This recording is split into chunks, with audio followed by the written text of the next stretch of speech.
Frankford High School in Philadelphia is no different than any other inner-city school. You've got to be tough to get by. Hurry up, get that jacket, that sweater off. But here, the toughest dude in the halls is a 64-year-old woman, and she's selling cookies. Hey, how about some cookies? Meet Wilma Stephenson, culinary arts teacher, who can make the most demanding part of the day, icing cakes. Come on, let's go. Get the jackets on. Wash your hands. I expect them to respect themselves and me in return. I told you about wearing boots in my classroom, girls. When they come into my class, they have to be on time. Fix your chef jackets. Look professional.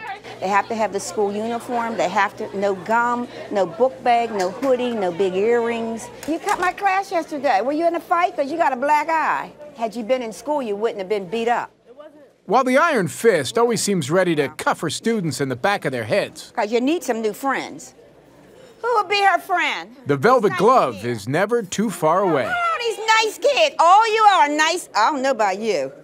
Somebody has to tell them that they are number one. It's so good. This is exactly the way it's supposed to be. See how she went up? That's much better than mine. Oh, you go, girl. That's what I tell them all the time. You are number one. Now, this ain't no ghetto-looking cake.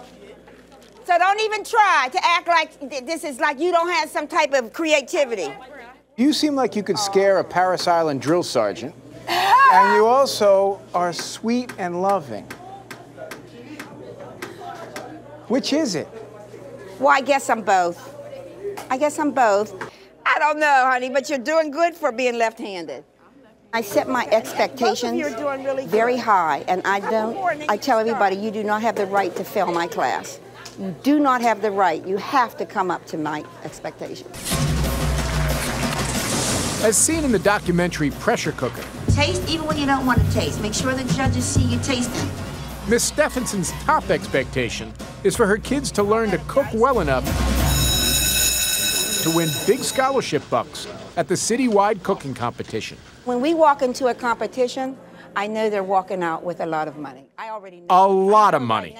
A classroom chart of last year's winners is designed to inspire this year's students. Like 93,000, 81,000, Kadisha. Taliba got 81,000. Shantae ended up with 139,500. In other words, your kids last year ended up winning $637,000 in scholarships? Yes. That is a lot of money. Yeah, thank goodness, because they don't have any. They don't have any money. They need every bit they can get. Fatoumata Dembele. 2 years ago, Fatoumata Dembele won $61,200. She came here 4 years ago from Africa.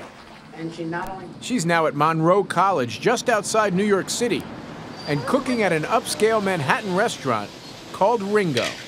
If I have not taken her class, I don't know what my life would be at this point, because there wouldn't be no chance of me going to college. If you put the icing around, it's all going to come out the other way, and it's going to be a sloppy mess, and then I'm going to have to get on you. Yes, Wilma Stephenson is cooking up quite a story in inner-city Philadelphia, sending dozens of kids to college who otherwise would have no way to go by teaching them in her kitchen how to live their lives. You need some new friends, sweetheart, because you're really going up the wrong road, okay? Just hang with me. I'm going to help you get on the right one. You cannot find her at every corner. You cannot find her at every school. So that's something that I'm proud to be part of. She's a hero. She's somebody I really honestly and truly believe that I look up to her as a hero. And you want to put the bottom border on first. Such a powerful word, hero. Stop. Stop.